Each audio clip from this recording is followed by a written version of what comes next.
ఏమనుకుంటున్నారు? భారతదేశం అంటే బైబిళ్ళ దేశం అని చెప్పాలని ఆశపడుతున్నాను. ఓహో, ఒకసారి అట్ట కదపండి. అబ్బాబ్బాబ్బా, ఎన్నో యూనివర్సిటీస్ ఉన్న మంచి విద్యావేత్తలు ఉన్న వాళ్ళు బైబిల్ బట్టి రావట్లేదు. పల్లెటూరు వాళ్ళు బైబిల్ తెచ్చుకుంటున్నారు, చదువురాని వాళ్ళు కూడా బైబిల్ తెచ్చుకుంటున్నారు.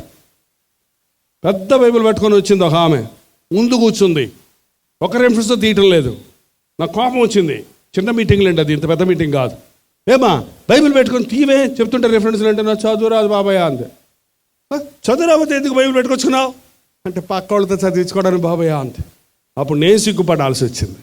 చదువు రాకపోయినా పక్క వాళ్ళతో చదివించుకుందామని బైబిల్ తెచ్చుకుంటుంది ఆమె. చదువు వచ్చిన వాళ్ళు బైబిల్ తెచ్చుకోవడం. బైబిల్ చేతిలో ఉంటే ఏమనుకుంటారు? ఎవరన్నా ఏమన్నా అనుకుంటారండి, అందుకే తీసుకురావట్లేదండి. బయట చెంగు చాటను దాచిపెట్టుకొని తీసుకొచ్చు. బైబిల్ మీ చేతిలో ఉంటే పాపం మీకు దూరంగా ఉంటుందండి. బైబిల్ ఎప్పుడు నిర్లక్ష్యం చేయబాకండి. నేను ఇంగ్లాండ్ దేశంలో కూడా ఇదే మాట అడిగాను, బైబిల్ చూపించండి అంటే ఒకళ్ళ దగ్గర లేవు అక్కడ. అంతలోకి పాస్టర్ గారు అనౌన్స్ చేస్తున్నారు, a beautiful women is coming with Bibles అన్నాడు. ఎవరో చూస్తే నల్లగా పొట్టిగా లావుగా హామ్ ఉంది, ఇన్ని బైబిల్ పట్టుకొని వచ్చింది, అందరికి ఇచ్చిపోతుంది. అంటే చర్చికి వెళ్ళే వాళ్ళు బైబిల్ తెచ్చుకోరంట, బైబిళ్ళు కూడా చర్చిలో సప్లై చేస్తారంట. అక్కడ చదివేసి అక్కడ చూసేసి అక్కడ పడేసిపోతారంట, అంతే. బైబిల్ ఎక్కడంటే చర్చిలోనే, ఇంట్లో బైబిల్ కాదు. ఇంట్లో ఏంటి? సినిమా రంగం, ఇంకేంటండి, ఫిల్మ్ స్టోరీ, సినిమా రంగం, ఆంధ్రజ్యోతి, ఈనాడు, సాక్షి, ఈ పత్రికలన్నీ పుస్తకాలన్నీ ఉంటాయి. వంటలు ఎలా చేయాలి, పెంటలు ఎలా చేయాలి, పరలోకం ఎలా వెళ్ళాలి, పరిశుద్ధంగా ఎలా బ్రతకాలి, ప్రార్థన ఎలా చేయాలి, విశ్వాసం ఎలా కాపాడుకోవాలి, దేవుడి కోసం ఎలా జీవించాలి, మనుషుడు ఎలా వచ్చాడు, మనుషుడు ఎలా ఉండాలి, దేవుడు ఎవరు, దేవుడు ఎలా ఉంటాడు, చనిపోయిన తర్వాత ఏమవుతుంది, పరలోకం ఎలా ఉంటుంది, నరకం ఎలా ఉంటుంది, ఈ భూమికి ఏం జరగబోతుంది, భూమి అంతమేంటి, ఏ సంగతి కావాలన్నా ఎక్కడ దొరుకుతాయి తెలుసా? బైబిల్లో దొరుకుతాయి. ఇంత మంచి పుస్తకాన్ని వదిలిపెట్టి అనవసరమైన పుస్తకాలు చదువుతారు ఏంటండి? ఈ బైబిల్ నేను చదువుతున్నాను కాబట్టి వృద్ధుల కంటే విశేషమైన జ్ఞానం నాకు ఉందన్నాడు భక్తుడైన దావీదు. నీ వాక్యాన్ని ధ్యానిస్తున్నాను కాబట్టి నా బోధకుల కంటే నాకు విశేషమైన జ్ఞానం ఉందన్నాడు. మీరు బాగా బైబిల్ చదివితే నన్ను కూర్చోబెట్టేస్తారు మీరు. ఎందుకంటే మీరు బాగా బైబిల్ చదివితే బోధకుడి కంటే జ్ఞానాన్ని, వాక్యానుభవాన్ని మీరు సంపాదించుకుంటారు. చదవండి మీ బైబిల్. రోజు 3 అధ్యాయాలు, ఆదివారం 5 అధ్యాయాలు. తమిళనాడులో 40 సంవత్సరాలు ఉన్నానండి తమిళనాడులో. కానీ మన తెలుగు భాషకి మించిన భాష లేదు. మన తెలుగు సాహిత్య భాష, తమిళ ఘర్షణ భాష, కన్నడం సంగీత భాష. ఏమండి, ఆ భారతదేశంలో ఎన్ని భాషలు ఇచ్చాడో, ఒక్కొక్క భాషలో ఒక్కొక్క ప్రత్యేకత ఉంది. ఒక్కొక్క భాషను ఒక్కొక్క విధంగా వాడుకోవచ్చు. కానీ అన్ని భాషల్లో బైబిల్ ఉంది. అన్ని భాషల్లోనికి బైబిల్ తర్జుమా చేయబడింది. ఒకరోజు ఒక ఆయన అడిగాడు, తెలుగులో కూడా బైబిల్ ఉందా అని అడిగాడు ఆయన. అది మలయాళంలో కదా ఉంటుంది, తెలుగులో కూడా ఉంది ఏంటండి? తెలుగులో కూడా క్రైస్తవులు ఉంటారా? మలయాళ పోలు కదా క్రైస్తవులు అన్నాడు ఆయన. కొంతమంది అంత ఇగ్నరెంట్గా, అంత ఇన్నోసెంట్గా, అంత అమాయకులుగా ఉన్నారు. ఇవాళ పాకిస్తాన్లో క్రైస్తవ సంఘాలు ఉన్నాయి. ఇరాన్లో, ఇరాక్లో విశ్వాసులు దొంగచాటుగా, దేశానికి భయపడి దొంగచాటుగా ఆరాధన జరిపించుకుంటున్నారు. ఏ దేశమైనా, నేపాల్లో, లండన్లో మీటింగ్ పెడితే 2 నేపాల్ వాళ్ళు వచ్చారు అక్కడ విశ్వాసులు. మీ దేశంలో వాక్యం ప్రకటించనివ్వరు కదా అంటే, అవునండి, మేము ఈ దేశంలో స్వేచ్ఛగా దేవుణ్ణి ఆరాధించుకుంటున్నామన్నారు. కాబట్టి అన్ని భాషల వారికి, అన్ని జాతుల వారికి బైబిలు, మీ బైబిళ్ళు నరాల బలహీనత పోతే ఎత్తండి, బీపీ షుగర్ ఉంటే కంట్రోల్ అవుతుంది ఎత్తండి, కండరాల నొప్పులు ఉంటే ఎగిరిపోతాయి ఎత్తండి, పరిశుద్ధ గ్రంథాన్ని ఎత్తి పట్టుకోరండి. కొంచెం ఓపెన్ నాకు ఊపినట్టు, అబ్బా ఆహాహా, ఎన్నో ఊర్లు తిరిగాను, ఇన్ని బైబిళ్ళు ఎక్కడ చూడలేదండి. ఓయ్ అయ్యో, దివ్య గ్రంథము ఎచటనైనా చదివిన సహాయం దొరుకును, కష్టములు వచ్చిన దుఃఖములు కలిగిన విడవకుండా చదువుడి దివ్య గ్రంథం. దేంపండి, హోషేయ గ్రంథం 11వ అధ్యాయం.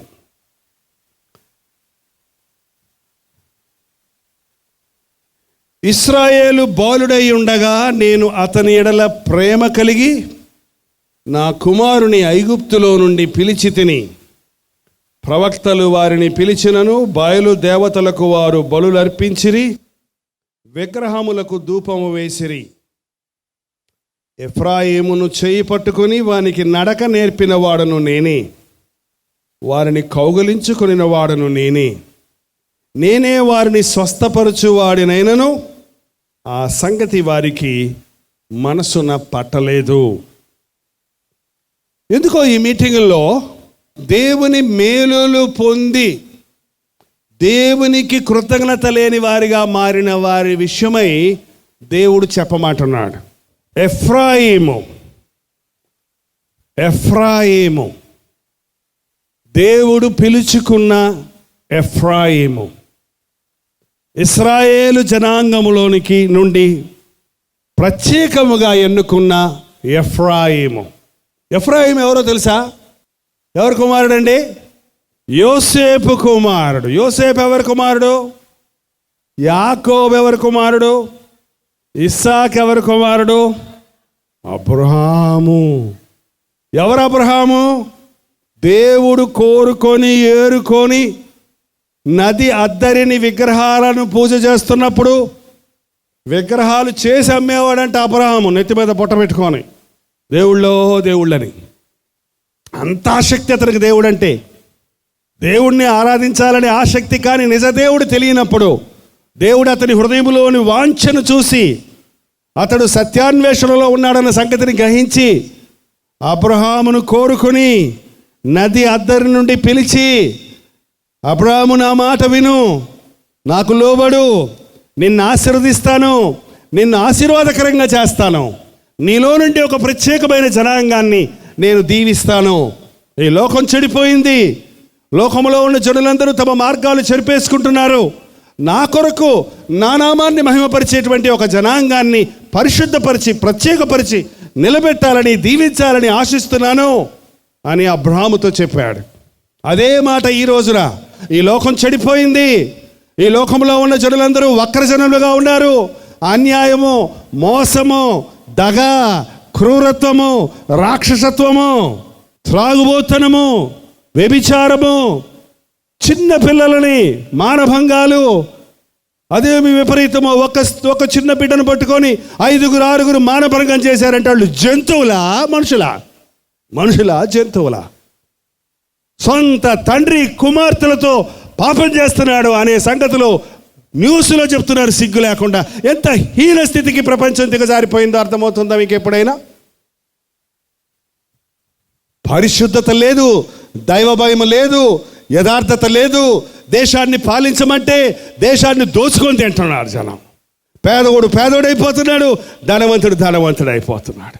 ఎక్కడ చూసినా అన్యాయమే, ఎక్కడ చూసినా స్వార్థమే. కాస్త పొలం కోసం, కాస్త ఇల్లు కోసం, కాస్త ఆస్తి కోసం ఒకళ్ళొకళ్ళు చంపేసుకుంటున్నారండి. ఆ ముసలమ్మ పాపం, ఆ ముసలమ్మ కొంచెం డబ్బులు దాచుకుంటే ఇస్తావా చేస్తావా అని మనవడు చంపేస్తాడంట, కొడుకు చంపేస్తాడంట. ఇది మనుషులకు ఉండవలసిన బుద్ధులు కావివి.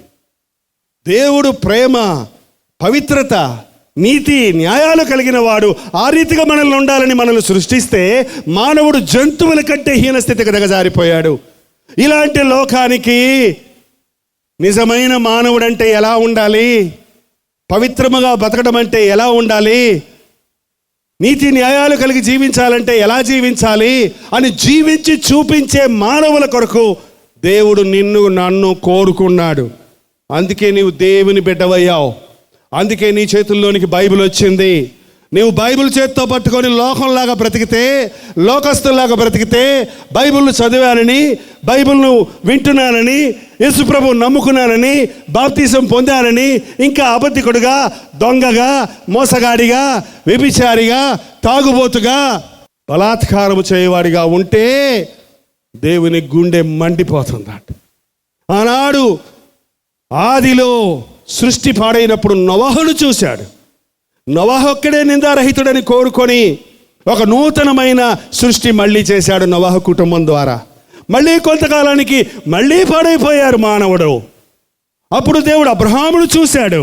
అతన్ని కోరుకున్నాడు, అతన్ని ఏరుకున్నాడు. అతని ద్వారా యేసుక్రీస్తుని ఈ లోకంలోనికి తీసుకురావాలని, అతని వంశము ద్వారా, ఒక పవిత్రమైన వంశము ద్వారా క్రీస్తు ఈ లోకంలోనికి రావాలని అబ్రహాము వంశానికి చెందిన, దావీదు వంశానికి చెందిన మెస్సయ్య ఈ లోకానికి వచ్చి ఈ లోకానికి విమోచన కలుగజేయాలని దేవుడు కోరుకున్నాడు. కానీ ఇశ్రాయేలీయులు దేవుని చేత దీవించబడిన తర్వాత దేవుణ్ణి మర్చిపోయారు. ఐగుప్తు దేశములో వారు బానిసలైపోయారు. అప్పుడు మోషేను చూశాడు దేవుడు. మోషేని తీసుకొని వాళ్ళని పాలు తేనెలు ప్రవహించే దేశానికి తోడుకొని వచ్చాడు. ఇలా చూసుకుంటూ పోతే ఆయా సందర్భాల్లో చెడిపోతున్న లోకంలో దేవుడు తన కొరకు బ్రతికే పరిశుద్ధ జనాన్ని కోరుకుంటున్నాడు. తన సొత్తైన జనంగా ఉండాలని యేసు నామాన్ని ధరించిన వారిని ఎన్నుకుంటున్నాడు. ఈ ఆవరణలో కూర్చున్న నీవు నేను దేవుని చేత ప్రేమించబడిన వారిమి అని గ్రహిస్తున్నారా? కోట్లాది కోట్ల జనులు ఈ ప్రపంచంలో ఉండగా నీకు మాత్రమే, నాకు మాత్రమే ఈ యేసయ్య దేవుడు అన్న సంగతి ఎందుకు తెలిసిందన్న సంగతి మీరు ఎప్పుడన్నా ఊహించారా?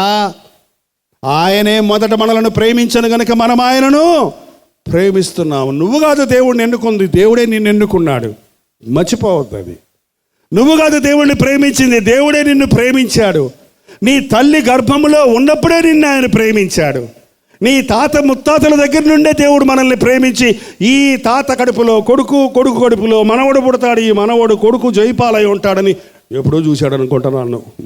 నేను పుట్టకముందే నన్ను చూసిన ప్రేమ, నేను ఈ లోకంలోనికి రాకముందే నా కొరకు ఒక ప్రణాళిక కలిగిన ప్రేమ, నీ కొరకు ఒక ప్రణాళిక కలిగిన ప్రేమ. చాలామంది చెప్తారు, మా ఇంట్లో ఎవరు నమ్ముకోలేదండి, నేను ఒక్కడినే. ఎందుకు నిన్నొక్కడినే దేవుడు కోరుకున్నాడు? మా ఇంటి వారు ఎవరు యేసు ప్రభువుని నమ్ముకోవట్లేదండి, తిరగబడుతున్నారండి, నేను ఒక్కడినే ప్రభువుని నమ్ముకున్నాను. ఎందుకు నమ్ముకున్నావు? దేవుడు నిన్ను చూశాడు, నిన్ను ప్రేమించాడు, నిన్ను నీ ఇంటి వారందరికీ ఆశీర్వాదకరంగా చేయాలని ఆశిస్తూ ఉన్నాడు.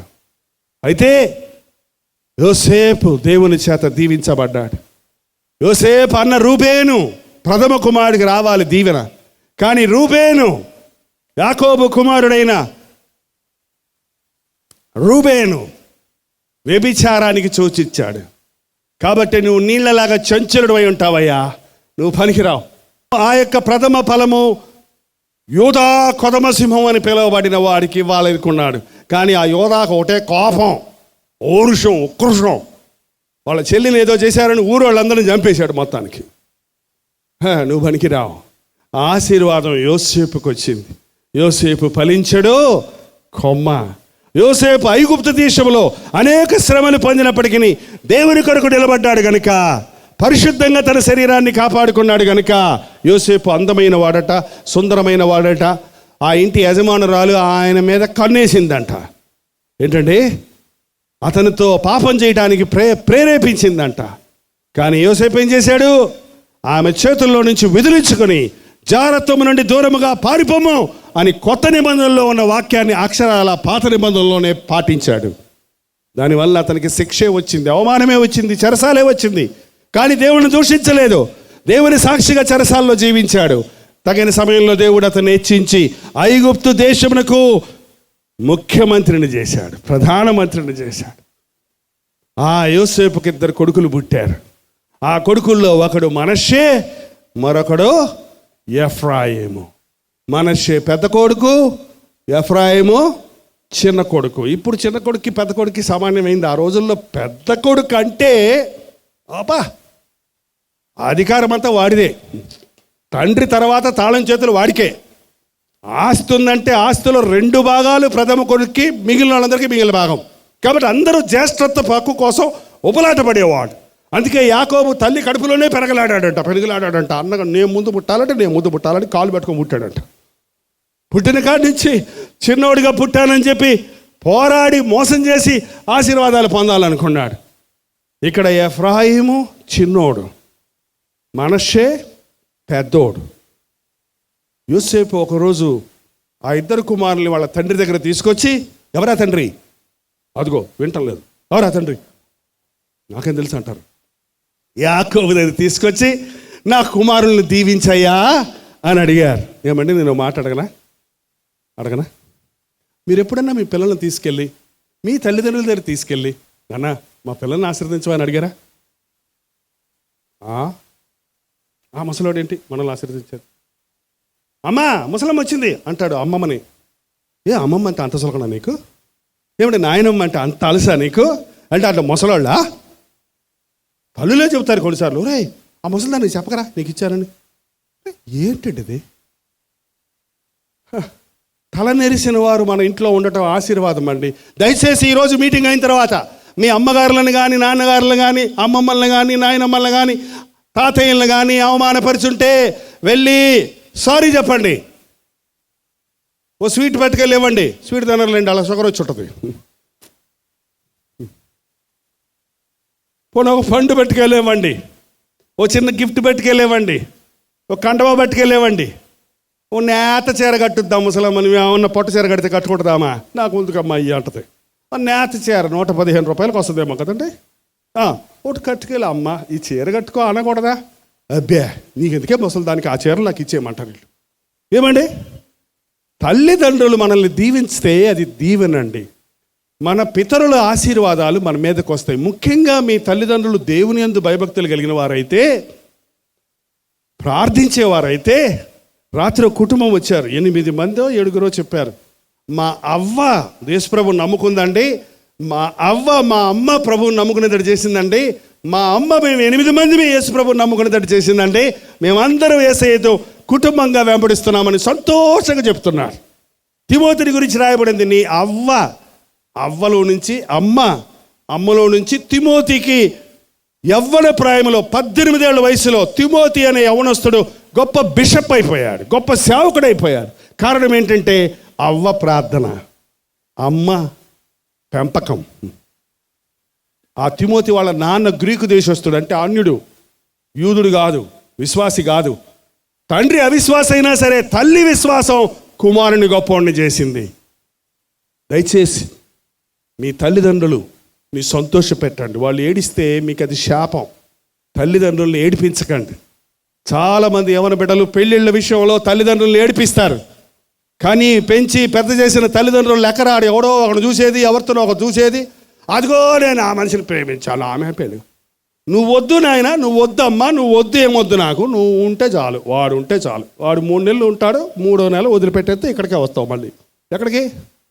మళ్ళీ అమ్మ నాన్న అమ్మా, లేకపోతే ఏ ముఖం పెట్టుకొని అమ్మ దగ్గరికి వెళ్ళేదని రైలు కింద పడటమో, విషం తాగటమో, నువ్వు పట్టించుకోవటమో, ఊరేసుకోవటమో, లేకపోతే జీవితాన్ని నాశనం చేసుకోవటమో. దయచేసి మీ పెళ్ళిళ్ళ విషయాలలో తల్లిదండ్రుల అనుమతి లేకుండా, వాళ్ళ దీవెన లేకుండా మీరు ముందుకెళితే అది మీకు ఆశీర్వాదం కాదు. తల్లిదండ్రులైన మీరు మీ పిల్లలను చిన్నప్పటి నుంచి పెంచి పెద్ద చేసినప్పుడు దేవుని వాక్యంతో వాళ్ళని పెంచండి, దేవుని ఆశీర్వాదాలు ఇవ్వండి. ఇక్కడ తల్లిదండ్రులకు ఒక మాట చెప్తున్నాను, దయచేసి వినండి. అవ్వలకి నాయనమ్మలకి తాతయ్యలకి కూడా ఒక మాట చెప్తున్నాను, దయచేసి వినండి. ఎప్పుడు మీ బిడ్డలను కానీ మీ మనవలను కానీ శపించకండి. నువ్వు బాగుపడవరా, నువ్వు నాశనం అయిపోతావు అన్న అమ్మలు ఉన్నారా ఇక్కడ? అన్న అవ్వలు ఉన్నారా ఇక్కడ? దయచేసి దేవుని దగ్గర మీరు పశ్చాత్తాపడండి. గర్భఫలము యెహోవా ఇచ్చు దానము. నీ బిడ్డలు కాదు వాళ్ళు, దేవుని బిడ్డలు. ఒకరోజు ఒక ఆమె ఏడుస్తూ వచ్చి, అయ్యా పాపం చేశానయ్యా అని గుండె కొట్టుకుంటుంది. ఏమ్మా ఏం చేశావు? దేవుడు క్షమిస్తాడులేమ్మా. అది కాదయ్యా, అయ్యా అయ్యా అయ్యా ఏమైందమ్మా? మొన్నే కదా మారు మనసు పొందావు, బాప్తిసం పొందావు, దేవుని కోసం బతుకుతున్నావు, బాగా ప్రార్థన చేసుకుంటున్నావు, ఏం తప్పు చేసావమ్మా? ఈయన అనుకున్నాడు ఏదో పెద్ద తప్పు చేసేసింది కావాలనుకున్నాడు ఆ పాస్టర్ గారు. పాప అడిగిపోతున్నాడు ఈయన. ఆమంది, నా బిడ్డను గాడిదా అన్నానయ్యా అంది.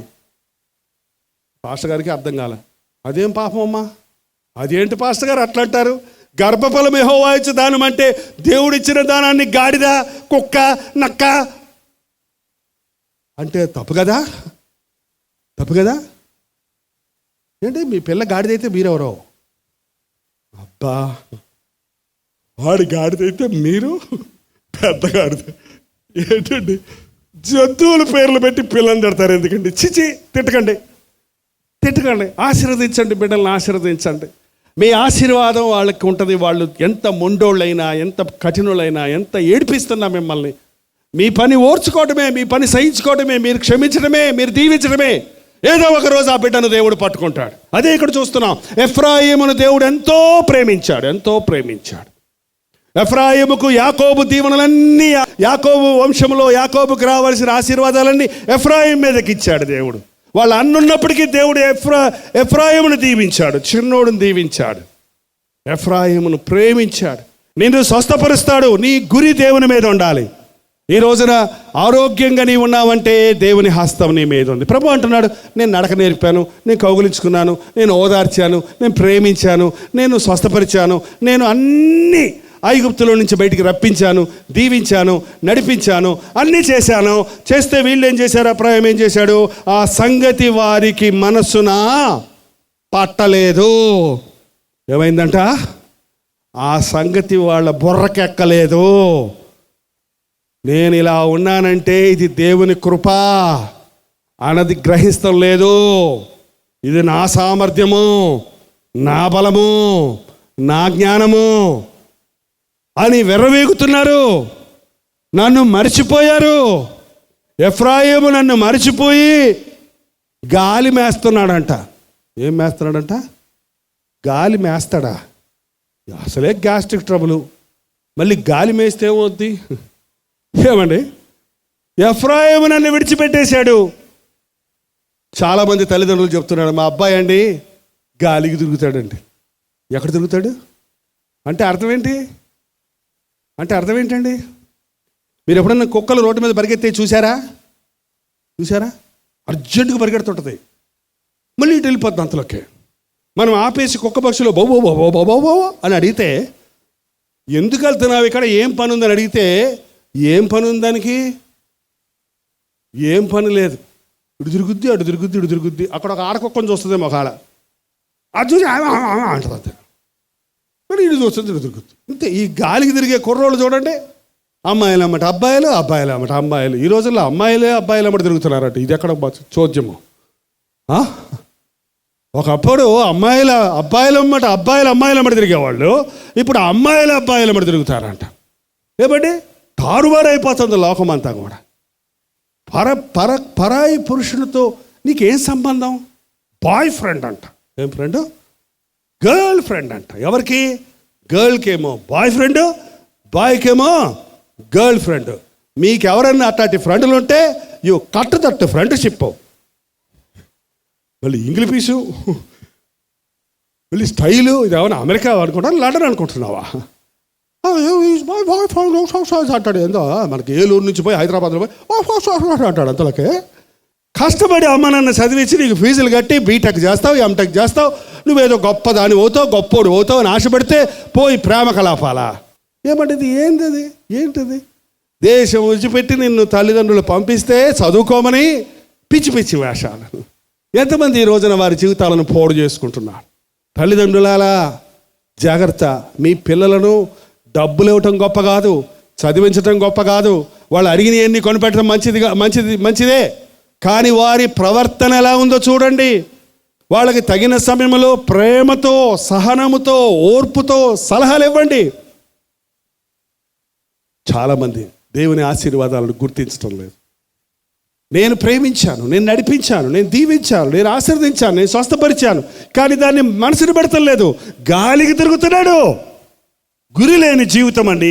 పొద్దున్న లేస్తే అరే ఎక్కడికి వెళ్తున్నావు? కాలేజీకి వెళ్తున్నావు. ఎక్కడికి వెళ్తున్నావు? ఆఫీస్కి వెళ్తున్నావు. ఎక్కడికి వెళ్తున్నావు? రేషన్ కొట్టుకు వెళ్తున్నావు. ఎక్కడికి వెళ్తున్నావు? ఎక్కడికో వెళ్తున్నావు. నీకు ఎదుగో అదేంటి? ఎక్కడికి వెళ్తున్నావురా? నీకు ఎదుగు నీకు చెప్పాలా? నా ఇష్టం. ఎప్పుడు వస్తావరా? ఏమో వస్తావు, లేకపోతే లేదు. అర్ధరాత్రి వస్తారు, రేపు పొద్దున వస్తావు. ఇప్పుడు ఏంటంట? అబ్బాయిలు చెప్తున్నారు, అమ్మాయిలు చెప్తున్నారు. ఇదే సమాధానం. ఏమంటే జాగ్రత్త. గాలికి తిరగొద్దు. జాగ్రత్త. అనవసరమైన స్నేహాలు చేయొద్దు. దేవుడు నిన్ను కోరుకున్నాడు. నీ దేహాన్ని దేవాలయంగా ఉండాలని ఆశించాడు. నీ కొరకు ఒక ప్రణాళిక కలిగి ఉన్నాడు. నీవు నీ తల్లిదండ్రులను సంతోషపెట్టాలి, నీ సృష్టికర్తను సంతోషపెట్టాలి, నీ దేవుడు ఆశించిన రీతిగా నువ్వు జీవించాలి. అందుకొరకే నిన్ను ఆశీర్వదించాడు దేవుడు. అందుకొరకే నీకు మంచి తల్లిదండ్రులు ఇచ్చాడు. అందుకే నీకు మంచి జ్ఞానం ఇచ్చాడు. అందుకే మంచి నీకు అందం ఇచ్చాడు, మంచి శరీరం ఇచ్చాడు. కానీ నీవు ఇది పట్టుకొని లోకానికి, పాపానికి వెలివేస్తున్నావు. దేవుని మనస్సు బాధపడుతుంది. ఒకవేళ నీవు దేవునికి లోబడకుండా నీ బ్రతుకులో ఇంతవరకు నడిచావేమో. అసలు ప్రభువు నిన్ను నడిపిస్తున్నాడు, నిన్ను దీవిస్తున్నాడు, నిన్ను కోరుకున్నాడు, నిన్ను ప్రేమిస్తున్నాడు అన్న విషయం కూడా నువ్వు గ్రహించలేదేమో. ఈరోజు నీతోనే ప్రభువు మాట్లాడుతున్నాడు. నీవు ఆయన దగ్గరికి తిరిగి వస్తే నిన్ను లయపరచాలని, నిన్ను సరిచేయాలని, నువ్వు పోగొట్టుకున్నవన్నీ నీకు తిరిగి ఇచ్చి నిన్ను ఆయన సాక్షిగా ఈ లోకంలో నిలబెట్టాలని ఆశిస్తూ ఉన్నాడు. దయచేసి తలలు వంచండి, ప్రార్థన చేసుకుందాం. ప్రభువా, నేను తప్పు చేశానయ్యా. ప్రభువా, నేను నిన్ను విడిచిపెట్టానయ్యా. ప్రభువా, నా ఇష్టానుసారంగా నడిచానయ్యా, నన్ను క్షమించు అని నీవు చెప్పగలిగితే ఇప్పుడే ఒక అద్భుతం నీ జీవితంలో జరుగుతుంది. నీ గురించి ప్రభు గుండెల్లో మండిపోతుంది. నేనెంతగానో ప్రేమించిన నా బిడ్డ నా వైపు తిరగలేదే, నేనెంతగానో ఆశీర్వదించిన నా కుమారుడు నన్ను చూడలేదే అని దేవుని మనస్సు నీ మీద ఉంచి విలపిస్తూ ఉన్నాడు. నేను లయపరుస్తాను. ఎఫ్రాయిము, నేను నిన్ను విడిచిపెట్టలేను. నువ్వెంత పాపము చేసినా, ఎన్ని తప్పులు చేసినా, ఎంత తప్పు చేసినా నేను విడిచిపెట్టలేను. ఈ రాత్రి ప్రభు నీతోనే మాట్లాడుతున్నాడు. ప్రభు, ఇదిగో నా జీవితం నీకు అప్పగించుకుంటున్నానయ్యా, నన్ను క్షమించిన ఆయన, నా చేయి పట్టుకొని నన్ను నడిపించన్న వారు మీ కుడి చేతి చూపించండి. అలాగే ప్రార్థనతో ఈ కూటాన్ని ముగించుకుంటున్నాం. ప్రార్థన. పరిశుద్ధుడా, ప్రేమగల తండ్రి, ఈ రాత్రి సమయంలో మాకు తోడై ఉన్నందుకై వందనములు నాయన. మా హృదయాలను స్పందించినందుకై వందనములు నాయన. నీవు కోరుకున్నా, నీవు ఏరుకున్న, నీవు ప్రేమించిన, నీవు దీవించిన ఎఫ్రాయిము వంటి వారిమైన మేము ఎన్నోసార్లు తప్పిపోయామయ్యా, నిన్ను బాధ పెట్టామయ్యా, నీకు దూరమయ్యామయ్యా. మమ్మల్ని లయపరచాలని, మమ్మల్ని సరిచేయాలని, మమ్మల్ని దిద్దాలని, మేము పోగొట్టుకున్నవన్నీ మాకు ఇవ్వాలని ఈ సభలోనికి మమ్మల్ని తెచ్చినందుకై వందనములు. ఈ రాత్రి పరలోకపు అభిషేకమును మా మీద కురిపించము నాయన. మా గుండెల్లో ఉన్న చెత్తంతా దహించి వేయబడడానికి సహాయం చేయము. శుద్ధ హృదయాలతో, నూతన జన్మ అనుభవముతో, కన్నీరు త్రోవబడిన వారిగా, ఆదరించబడిన వారిగా, దేవునితో ఒక నూతనమైన తీర్మానము చేసిన వారిగా ఈ స్థలం నుండి మేము వెళ్ళుటకు సహాయము చేయము. ప్రతి రోగమును నజరేయుడైన యేసుక్రీస్తు నామములో స్వస్థపరచుచున్నాము తండ్రి. ప్రతి మూయబడిన గర్భమును నజరేయుడైన యేసుక్రీస్తు నామములో తెరచున్నాము నాయన. అప్పుల్లో, సంకటముల్లో, వ్యాధుల్లో, బాధల్లో ఉన్న ప్రతి ఒక్కరిని ఈ రాత్రి నీవు చూచావు, వందనాలు. ముట్టినందుకు వందనములు. స్వస్థపరిచావని నమ్ముతున్నాము, వందనములు తండ్రి. నీ దీవెనలతో, నీ అభిషేకముతో మమ్మను మా స్థలాలకు పంపించుము. యేసు క్రీస్తు నామములో అడుగుచున్నాను తండ్రి.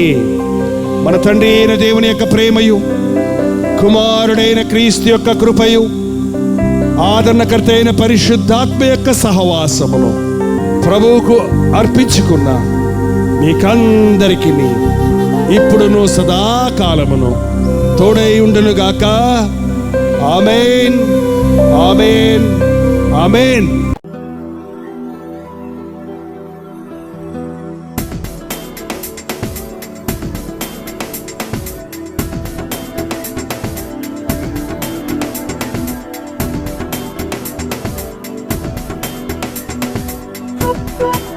Thank you.